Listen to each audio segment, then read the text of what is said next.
শুভ দুপুর। সবাই বৃষ্টিতে কেমন আছে আগে বলো। আমি কিন্তু ভীষণ ভালো আছি। আর আজকে এত সুন্দর ওয়েদার। আর আজকে আমার মেনু হচ্ছে, তোমাদের দেখাই প্রথমেই।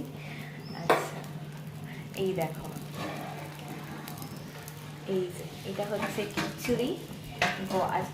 বর্ষার দিন আর খিচুড়ি হবে না তাই কখনো হয়? এই দেখো গাইস, এই হচ্ছে খিচুড়ি, গরম গরম, দেখছো পুরো ধোয়া উঠছে। আচ্ছা, তার সাথে হচ্ছে এখানে আলু ভাজা। এই দেখো গোল গোল করে পুরো আলু ভাজা। আর হয়েছে এখানে দেখো ডিম ভাজা হচ্ছে।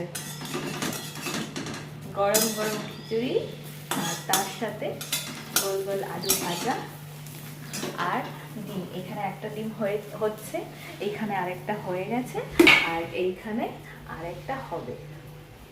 যেহেতু আমরা তিনজনের তিনটে ডিমের অমলেট। আর বর্ষার দিনে কারা কারা খিচুড়ি এখনো অবধি খাওনি সেটা কিন্তু আমাকে কমেন্টে জানাতে একদম ভুলো না। তো জানার নম্বরটা